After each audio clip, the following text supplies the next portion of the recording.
안녕하세요. 저는 경기도 부천에 사는 30대 주부입니다.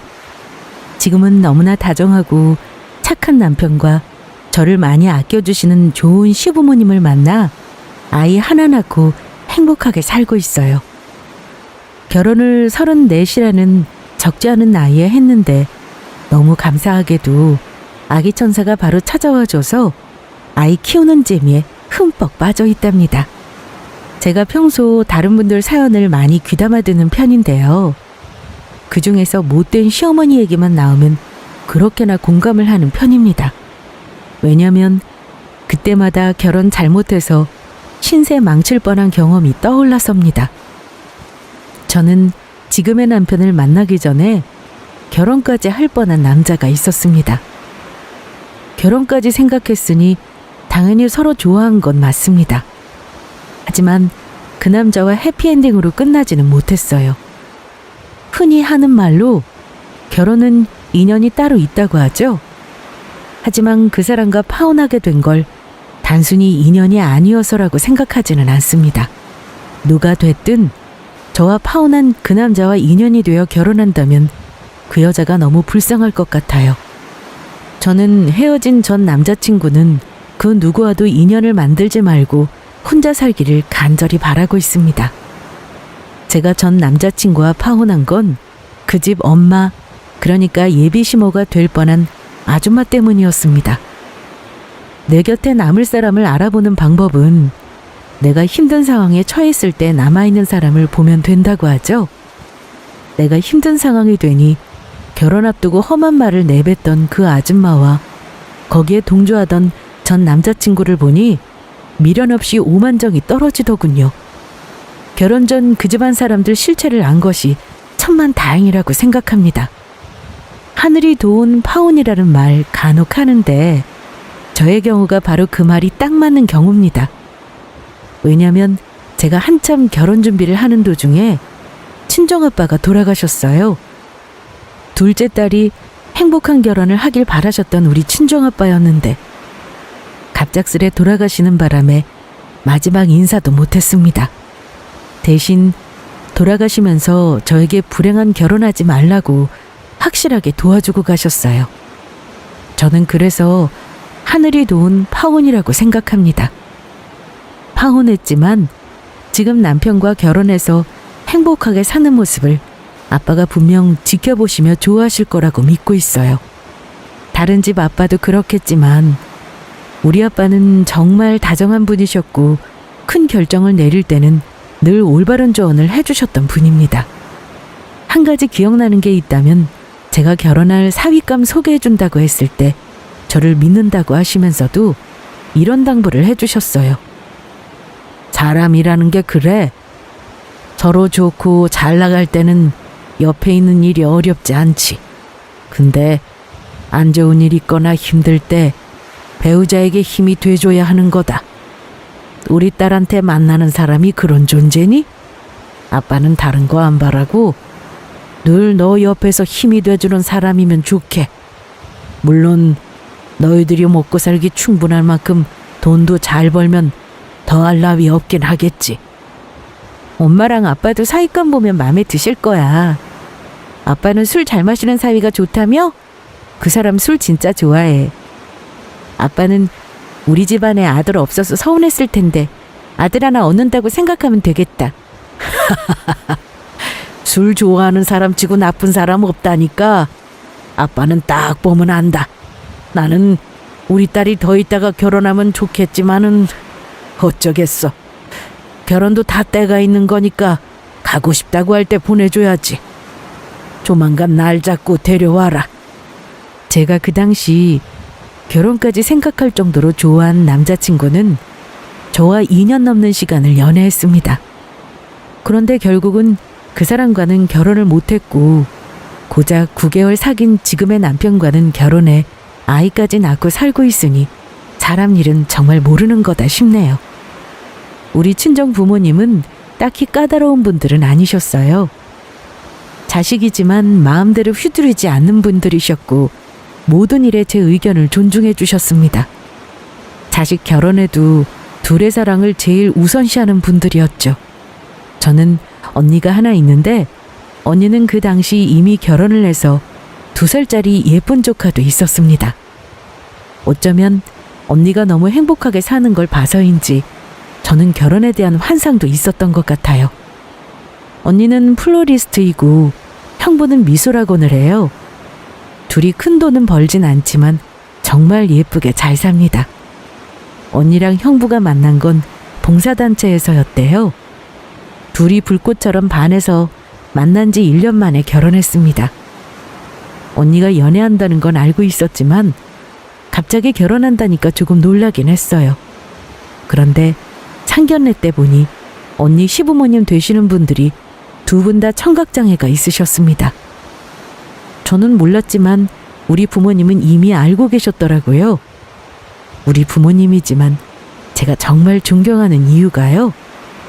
부모님은 언니에게 수업 몇 가지를 배워와서 언니 시부모님들과 대화를 나누셨습니다. 그때 언니 예비 시부모님도 그렇고 형부도 그렇고 엄청 감동받는 얼굴이었습니다. 장인어른, 저희 부모님을 이렇게 편견 없이 대해주셔서 너무 감사하다고 전해달라십니다. 소중한 딸 보내주시는 만큼 사랑으로 며느리 아끼시겠대요. 우리말도 전해주게. 부모님이 훌륭하니 아들도 이렇게 성실하고 훌륭하게 키우셨다고 너무 감사하다고 전해드리게. 이런 훈훈한 상견례가 또 있을까요? 제가 눈치는 좀 있는 편인데 언니의 예비 시부모님들은 처음에 굉장히 긴장을 많이 하신 듯 보였어요. 아무래도 2분이 장애가 있으니 아들에게 행여 걸림돌이 될까 걱정을 하셨던 것 같습니다. 하지만 그런 걱정이 무색하게 우리 부모님은 사랑으로 키운 아들을 우리 집에 보내주셔서 너무 감사하다고 했고, 그때부터 그 집 시부모님들은 표정이 너무나 밝아지셨습니다. 오고 가는 말이 많이 없는 조용한 상견례였지만 원래 모든 상견례가 이런 건가 싶을 정도로 분위기만큼 정말 좋았습니다. 언니는 결혼해서 지금 너무 잘 살아요. 언니 시부모님은 복권방을 하시는데 너무 성실한 분들이라 경제적으로도 넉넉하시고요. 아빠는 언니 시댁에서 부담스러워할까봐 대단하게 지원해주기보다는 둘이 형편껏 준비하는 거 티나지 않게 옆에서 많이 도와주셨습니다. 그러다가 결혼 딱 3년 만에 내 집 마련할 때 한 방에 제대로 도와주시더라고요. 저는 언니 결혼을 보면서 느낀 바가 많았습니다. 만약 내가 나중에 결혼을 하게 된다면 경제력보다는 저렇게 사랑이 넘치고 온화한 가정에 며느리로 가고 싶다고 막연하게 꿈꾸게 되었어요. 물론 결과적으로 보면 지금은 그 꿈을 이룬 셈입니다만 전 남자친구와 사귈 때는 그 사람과 언니 같은 가정을 꾸릴 줄만 알았습니다. 저는 남자친구를 만나면서 다른 건 다 솔직했는데 한 가지 솔직하지 못한 사실이 있었습니다. 바로 친정이 부자라는 사실이었는데요. 부모님은 우리 자매가 어릴 때부터 어디 가서 돈 자랑을 하지 말라고 늘 엄하게 말씀하셨어요. 못 사는 친구 앞에서 있는 척 잘난 척 하지 말고 늘 겸손하라고 하셨죠. 부모님이 유독 그 점을 강조하신 건 이유가 있었습니다. 아빠가 건설사 사장이다 보니 어릴 때부터 늘 풍족하게 자라 혹여 남을 배려하지 않는 사람이 될까 염려하신 거라 생각해요. 제 성격도 조심스러운 면이 많아서 사실 친구 한번 사귀는 일이 쉽지는 않았습니다. 그래서 지금도 많은 친구들과 연락하고 지내기보다는 정말 내 속을 말할 수 있는 친구 한두 명 빼면 거의 사회생활 하다가 만난 지인들이에요. 저는 지금까지 살면서 우리 집 부자라고 우스대거나 돈 많은 집 딸 티내며 대우받으려고 행동한 적은 단 한 번도 없습니다. 연애 경험이 많지는 않지만 제가 그 전에 만나던 남자친구에게 한 번 대인 경험이 있었어요. 대학교 때 만나던 복학생 오빠였는데 2년 정도 사귀다가 대학 졸업 후 1년 만에 헤어졌습니다. 그 사람과 연애는 아주 씁쓸한 기억으로 남아있어요. 남자에 대한 불신이 생긴 것이 어쩌면 첫 번째 연애였던 것 같습니다. 졸업반 때 저는 이미 취업을 한 상황이었고 남자친구는 막 취직 준비를 하는 상황이었어요. 만나는 사람은 집안 형편이 좋은 편이 아니었는데 한 번은 저랑 술 한잔을 하는 와중에 이러더라고요. 취업 준비하면서 부모님께 용돈 받아 쓰는 것도 진짜 못할 짓이다. 취준생이 왜 이리 돈 쓸 데가 많은지. 학원비에 식비에 면접이라도 한번 볼라치면 옷도 사 입어야 하고 왜 이리 모든 게 다 돈이지? 취준하면서 알바라도 해야 할까? 취업 준비만 열심히 해야지 무슨 알바야? 그러지 말고 오빠 취업할 때까지 내가 조금씩 도와줄게. 지금 당장 필요한 게 뭐야?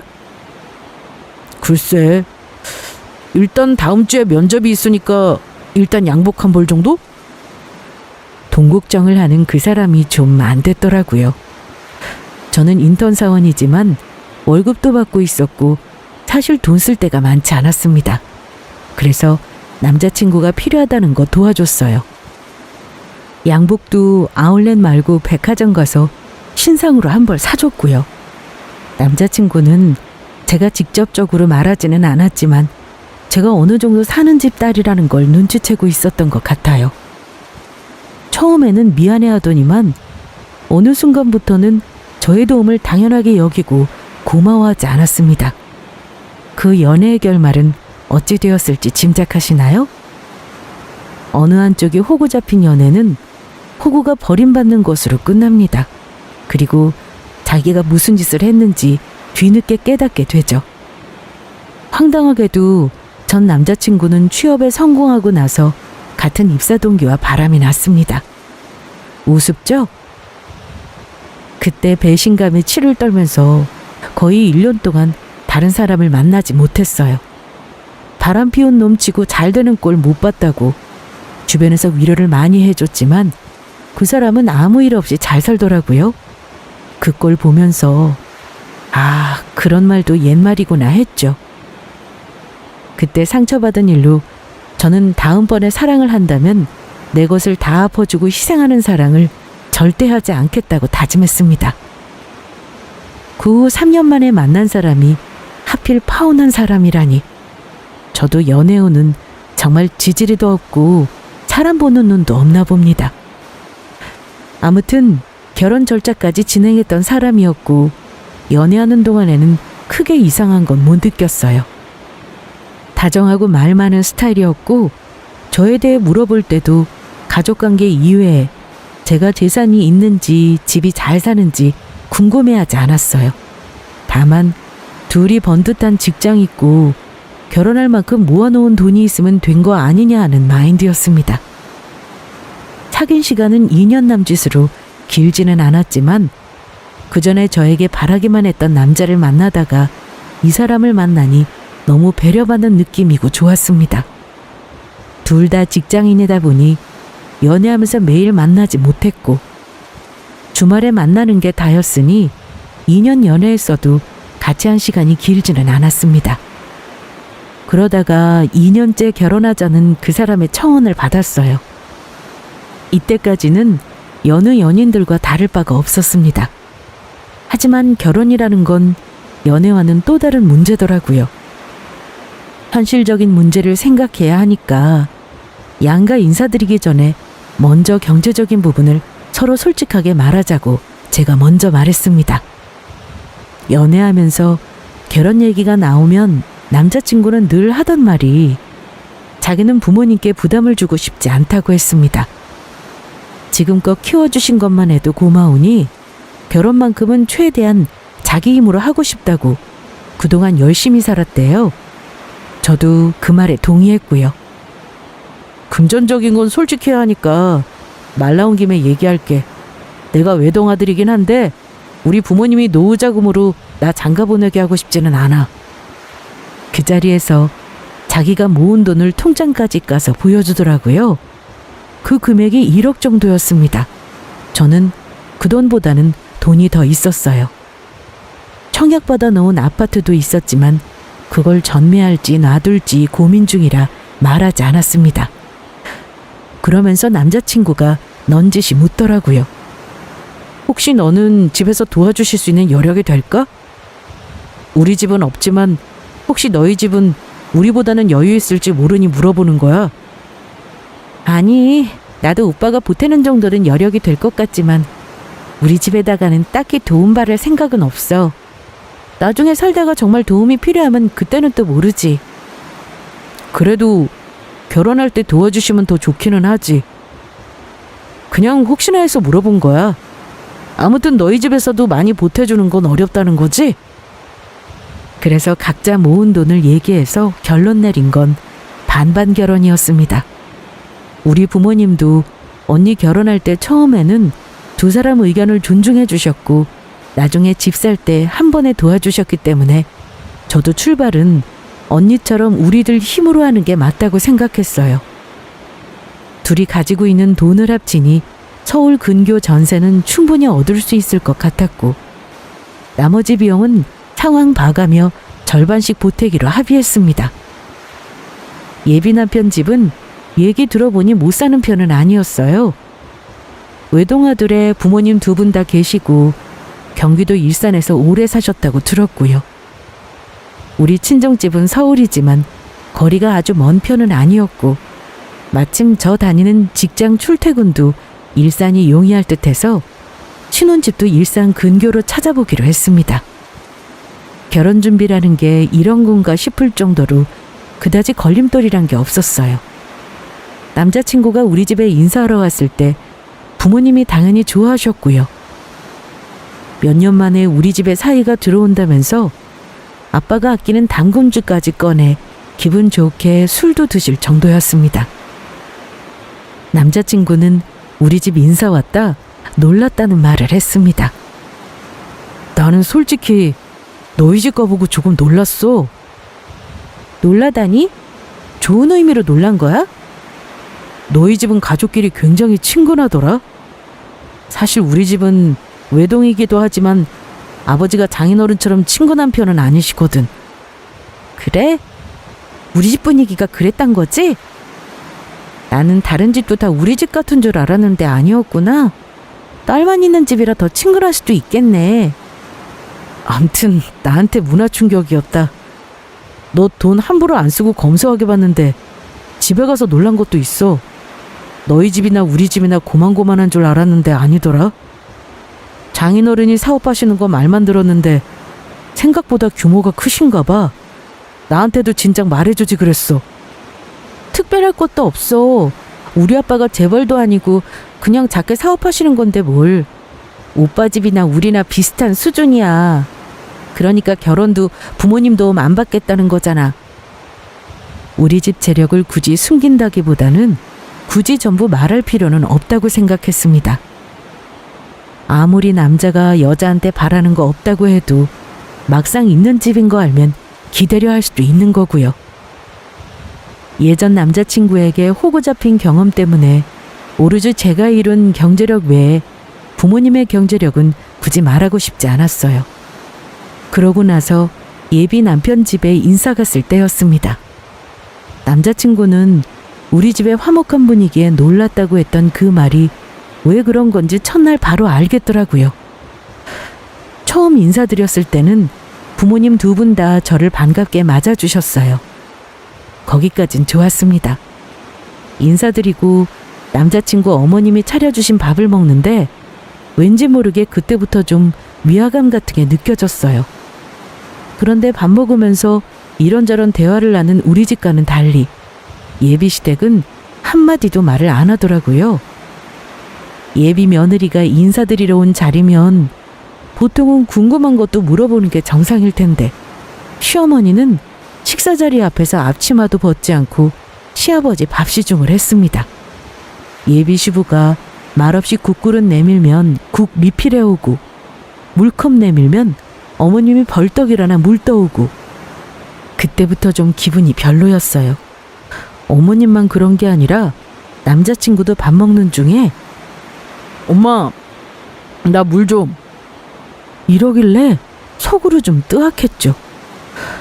숨막히는 분위기에서 밥 먹다가 정말 체할 뻔했습니다.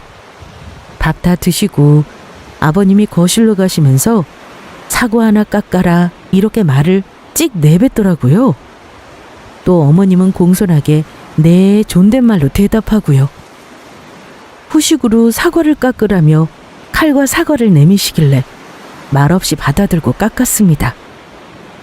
제가 사과 깎는 걸 유심히 보시던 어머니가 접시 하나에 사과를 놓고는 거실에 계신 시아버지에게 갖다 드리라 하길래 공손히 대령했습니다. 그러고 나서 어머님이랑 저랑 둘 남았는데 어머니가 그제야 제 손을 잡으시더니 말씀을 하시더라고요. 집은 우리 근처로 얻을 거라며? 잘 생각했다. 내가 아들한테 그 말 전해 듣고 너 보기 전인데도 마음에 들더구나. 그래, 혹시 살고 싶은 아파트는 봐뒀니? 네, 아직 본격적으로 알아보지는 못했어요. 양가 인사드리고 상견례하면 그때부터 준비하려고요. 전 그냥 적당히 받아쳤어요. 그런데 어머니가 남자친구에게 무슨 얘기를 들으셨는지 이런 말씀을 하시더라고요. 어차피 물어봐야 하는 거니까 내 단도직입적으로 물어마.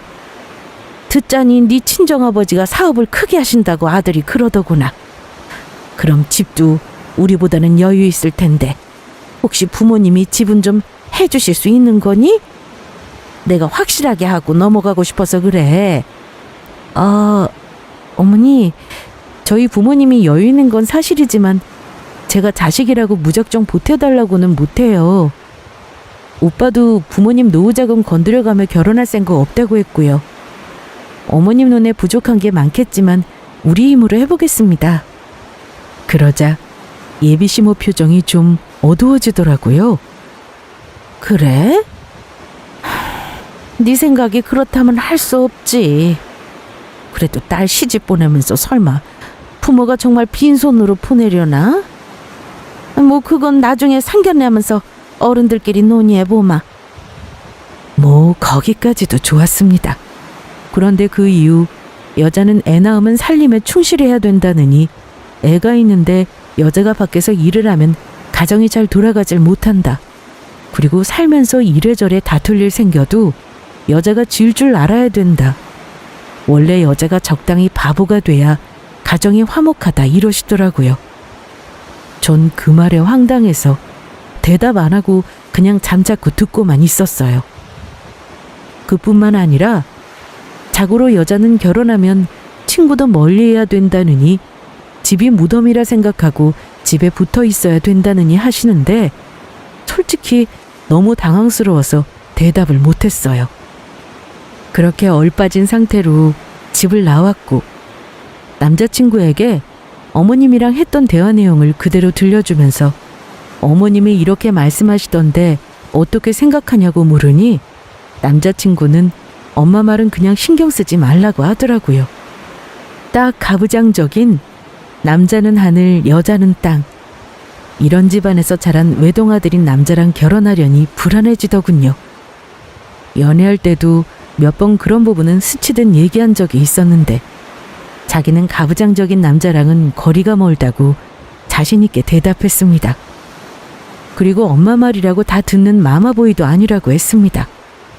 평소 행동도 이상한 점은 못 느꼈기에 걱정 않고 결혼 승낙한 거였어요. 하지만 예비시모를 만나고 난 후에야 이래서 남자친구가 우리 집에 와서 분위기 때문에 놀랐다고 한 거였구나 알았습니다. 이 결혼이 맞는 건가 생각도 했지만 다들 결혼할 때 아무 갈등 없이 결혼하는 사람은 없다고 주변에서 말을 하더라고요. 상견례 때까지 아무 일 없으면 무사히 결혼하는 거라더군요. 양가 상견례 때는 제가 예비시댁에 정식으로 인사 갔을 때 느꼈던 위화감은 전혀 없었습니다. 오히려 시어머니는 제가 며느리로 와서 너무 기쁘다, 감사하다고 얼마나 칭찬을 하셨는지 몰라요. 우리 아빠는 제가 부모 도움 안 받겠다는 말을 그렇게나 했음에도 아마 딸 걱정하는 마음이 크셨나 봅니다.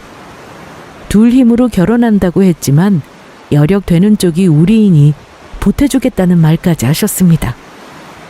아무리 지들 힘으로 한다지만 부모된 입장에서 그냥 지켜만 보는 것도 참 안타깝네요. 애들이 잘 살기만 한다면야 여력 있는 쪽에서 좀 더 보태주는 게 당연한 거 아니겠습니까? 사돈댁이 형편이 어렵다면 우리 쪽에서 집은 마련해주기로 집사람과 얘기를 마쳤습니다.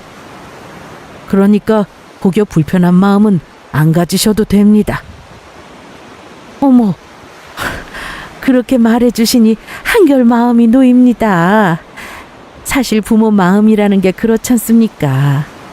자식한테는 다 해주고 싶은데 여건 안 될 때 그 속상함이란 이루 말할 수가 없죠. 그럼 저는 사돈어른 말 듣고 걱정 내려놓겠습니다. 그 말에 예비 시모와 시부는 굉장히 반색하셨고요.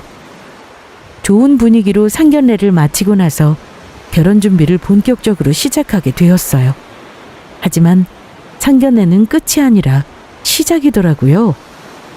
상견례까지 마치고 나니 저를 진짜 며느리라고 생각하시는지 점점 결혼 준비에 간섭을 하기 시작하셨습니다. 아빠가 보태주겠다는 말을 대체 어떻게 이해한 건지 집이며 신혼여행이며 예단이며 전부 어머니가 참견하시는데 정말 미쳐버리는 줄 알았습니다. 처음에는 반반 결혼하자던 남자친구도 자기 엄마를 말리기는커녕 우리 집이 잘 사는 데다 장인어른이 해주겠다고 하신 건 최대한 받는 게 맞답니다. 그럼 어느 정도껏 이어야죠. 심지어 쓸 돈이 굳었으니 자기는 모은 돈 절반을 부모님께 그동안 키워주셔서 감사하다며 드리고 오겠다는데 싸워봤자 저만 나쁜 년 될 것 같아 속만 끓이고 있었습니다. 정작 상견례까지 한 이후에 시어머니 간섭과 예비 남편의 달라진 태도로 인해 싸움이 잦아지더군요. 저는 결혼이 처음이긴 하지만 언니 결혼할 때 제 눈으로 본 게 있었던지라 그때부터 점차 이건 아닌가 싶은 마음이 들었습니다. 그런데 결정적인 사건은 상견례까지 다 하고 결혼을 겨우 넉 달 남겨놓은 시점에 터지고 말았습니다. 하필이면 제가 파혼을 결심한 계기가 우리 집의 우환이 계기가 될 줄은 몰랐어요. 저의 파혼보다 더 슬픈 일이 그날 저와 우리 가족에게 일어났는데요. 아침까지 멀쩡하게 가족들과 인사하고 출근하신 아빠가 갑자기 쓰러졌다는 연락을 받은 건 그날 오후였습니다. 아빠는 2년 전에 한번 심근경색 조짐이 왔을 때 본인 스스로 응급실로 걸어가서 화를 면한 적이 한 번 있었어요. 천만다행히 혈관이 막히기 직전에 수술을 받으셨고 그 이후로는 정기검진만 하며 관리를 해오셨습니다. 하지만 그런 노력이 무색하게도 갑자기 찾아온 심장마비는 손쓸도리가 없었나 봅니다. 쓰러져도 사람 많은 곳에서 쓰러졌다면 목숨은 건졌을지도 몰라요. 하필 아빠가 사장실에 있을 때 쓰러졌는지 결제받으러 왔던 직원이 쓰러져 있는 아빠를 발견하고 신고했지만 이미 돌이킬 수 없는 상태였다고 들었습니다. 가족의 죽음을 겪어본 분이 계신다면 이런 갑작스런 죽음이 얼마나 큰 충격인지 잘 이해하실 겁니다. 평생 전업주부셨던 엄마는 아빠의 죽음으로 큰 충격을 받으셨어요. 언니와 저도 마찬가지였습니다. 딸들에게 너무나 다정하셨던 아빠였기에 저는 도저히 믿을 수가 없었습니다. 하지만 엄마가 거의 정신을 잃을 지경이라 언니랑 제가 장례 절차를 빨리 준비해야 했습니다. 그때 형부가 얼마나 큰 힘이 돼주었는지 몰라요. 남녀 차별적인 발언인지는 모르겠지만 이래서 집안에 남자가 한 명은 있어야 하는구나 느꼈죠. 저는 가족상이 처음이니 뭘 어찌해야 할지 갈피를 못 잡겠더라고요. 언니가 아빠 핸드폰 연락처로 부고를 알리고 아빠 회사 직원들에게도 부고를 전했습니다. 아빠 회사에서 직원 몇 분이 나오셨는데 창조회에 접수도 해주시고 장례 준비를 도와주셨어요. 모든 일이 정신없이 돌아갔습니다. 슬퍼할 겨를도 없이 가족들은 돌아가신 아빠를 위한 절차를 해야만 했으니까요. 저는 예비 남편에게도 아빠의 사망 소식을 전했습니다. 예비 남편도 많이 놀라더라고요. 장인어른 평소에 건강하시던 분이 갑자기 왜 쓰러지신 거야? 정말 사람 일 모르는 거네. 암튼 나도 빨리 부모님께 말씀드리고 장례식장으로 갈게. 많이 놀랐겠다. 형부도 있고 언니도 있고 아빠 회사분들도 나오셔서 도와주시고 계셔. 아직 아빠가 돌아가셨다는 게 실감이 안 나네. 예비 남편은 저를 위로해주며 바로 병원으로 오겠다고 하더라고요. 오후부터 상주복을 입고 손님 맞이를 하는데 아무래도 갑작스레 전해진 부고라 당일 오후에는 조문객이 많지 않았습니다. 아직 화환도 다 도착하지 않았고 빈소 준비가 덜 된 상태였죠. 그런데 1시간 후쯤 예비 남편과 예비 시모가 장례식장에 들어서는 겁니다. 바로 부고를 두고 달려와 주신 게 너무 감사했어요. 친정엄마는 도저히 조문객을 맞을 상태가 아니어서 언니가 엄마를 돌보고 있었고 저 혼자 예비 남편과 예비 시모를 맞이했습니다. 조문을 마치고 잠깐 상에 앉으시길래 제가 상차림을 부탁했어요. 그런데 어머니가 바로 저를 제지하시더라고요. 예, 나는 장례식장 와서 밥 안 먹는다. 그냥 물만 마시고 앉았다 갈 거야. 어쩐지 뭐에 잔뜩 화난 듯한 말투셨는데 어머니는 표정도 저를 위로하는 표정은 아니었습니다. 남자친구와 나란히 자리에 앉았는데 그나마 남자친구는 저에게 침통한 표정으로 위로를 건네긴 했어요. 갑자기 이렇게 돌아가시다니 믿기지가 않네. 술도 좋아하시고 건강해 보이셨는데 심장 쪽에 질환이 있으셨던 거야? 글쎄,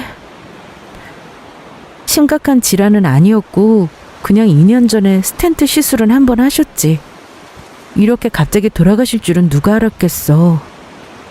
오빠, 우리 엄마 지금 정신도 못 차리고 계셔. 그때였습니다. 대화를 듣던 시어머니가 갑자기 끼어드시더라고요. 뭐가 잘 안 되려니 이런 일도 있는 거지. 좋은 일 앞두고 초상이라니.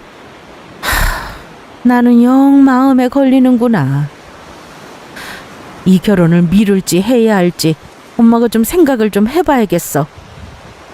그 와중에 예비 시모는 위로는커녕 저딴 말을 하시길래 듣는 저도 귀를 의심했습니다. 남자친구는 자기 엄마 말에 난감해했고요. 예, 너희 아버지 돌아가셨으니 니들 결혼 얼마나 보태주실지도 의문 아니냐? 그리고 오늘 빈소를 보니 내가 영 이상한 생각이 들어.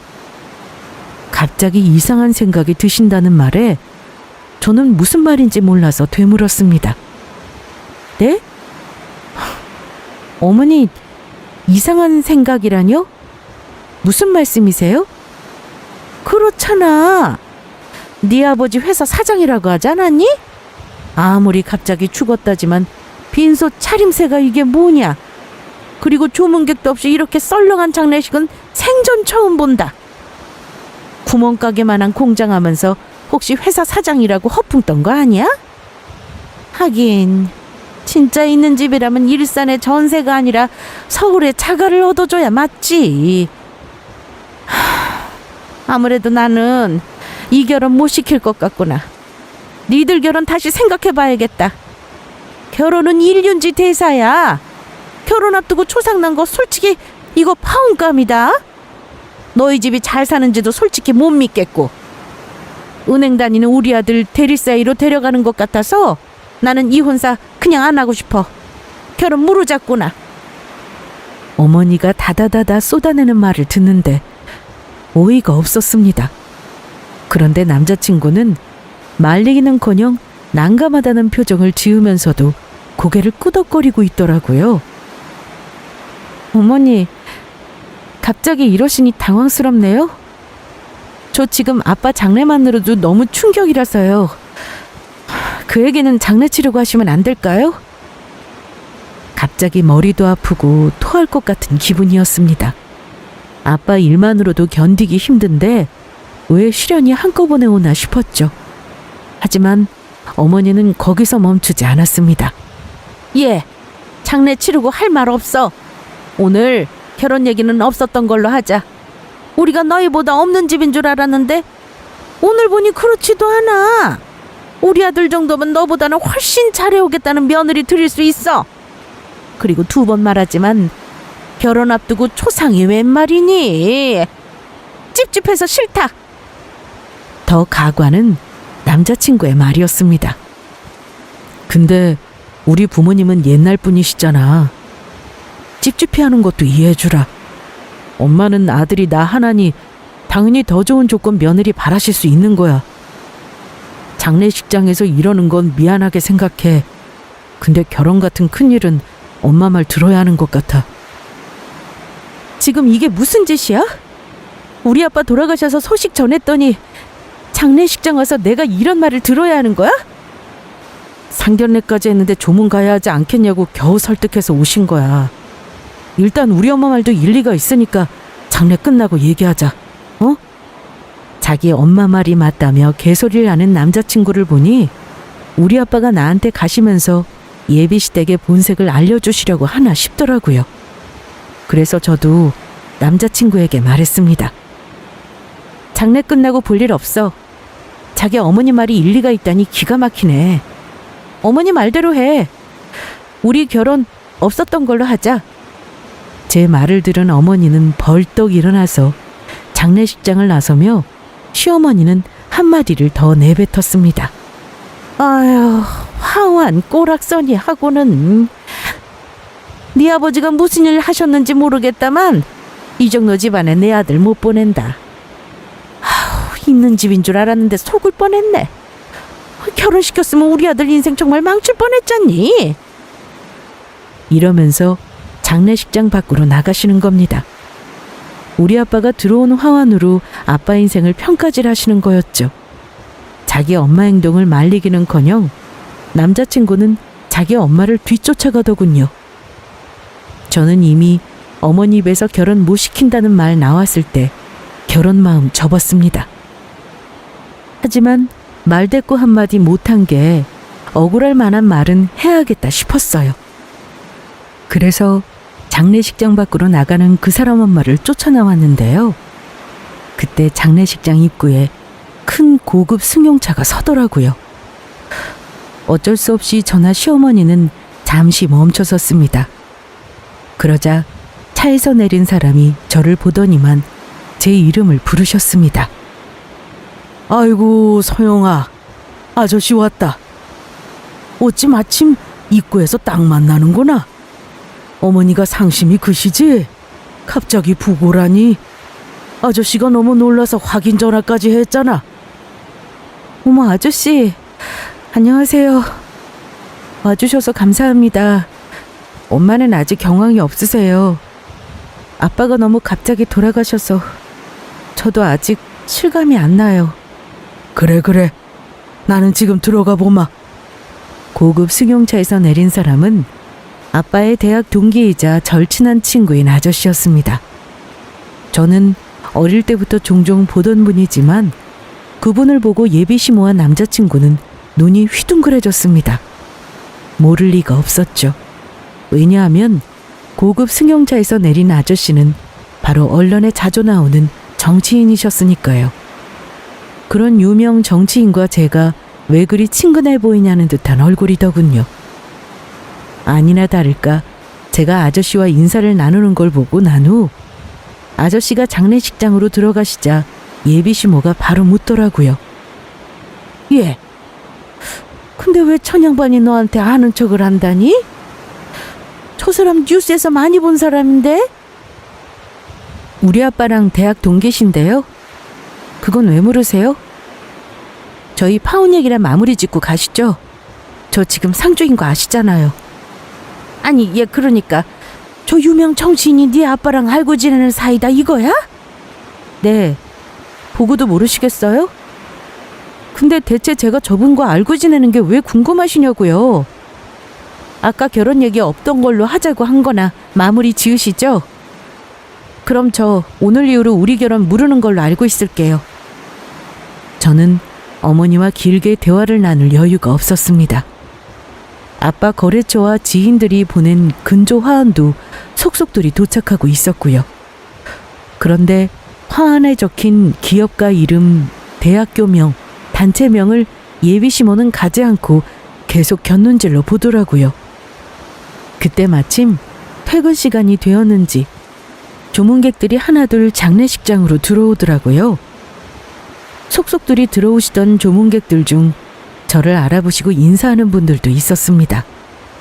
다들 하나같이 기사 딸린 고급 승용차에서 바로 내려 들어오시기도 했고, 저를 알아보시니 빨리 장례식장으로 들어가 봐야 할 듯 싶었습니다. 그럼 그동안 저희 결혼 준비하느라 들어간 돈은 정확히 정산해서 청구할게요. 돈 들어간 게 많이 없어서 그나마 다행이네요. 조금 전에는 어머니가 화환 꼬락서니 보라며 돌아섰지만 이제는 제가 돌아서며 말했습니다. 그때 어머니가 제 팔뚝을 확 잡으시는 겁니다. 예, 내 말 아직 안 끝났다. 저기, 아무튼 내가 아까는 조금 실수를 한 것 같구나. 너희 친정아빠가 영 초라하게 가시는 걸로 보여서 오해했지 뭐니. 이제 보니 네 아버지, 이제 보니까 아주 대단한 분이셨구나. 일단 결혼 무르자는 건 취소야. 나중에 장례 끝나고 다시 얘기하자. 아니요, 얘기할 거 없어요. 저는 아까부터 이미 결혼 마음 없어졌거든요. 저는 아줌마 아들 집안이며 돈이며 따지는 거 없이 좋아했고 결혼까지 하려고 한 건데 이제 보니 아줌마랑 아줌마 아들은 그게 아니었네요. 우리 아빠 장례식장에 와서 본심을 알았는데 제가 왜 이 결혼을 하죠? 짐작하시겠지만 우리 아빠 이름 말하면 다 아는 건설회사 사장님이셨어요. 인맥도 장난 아니고 우리 집 아줌마네랑은 비교도 안 되는 부자거든요.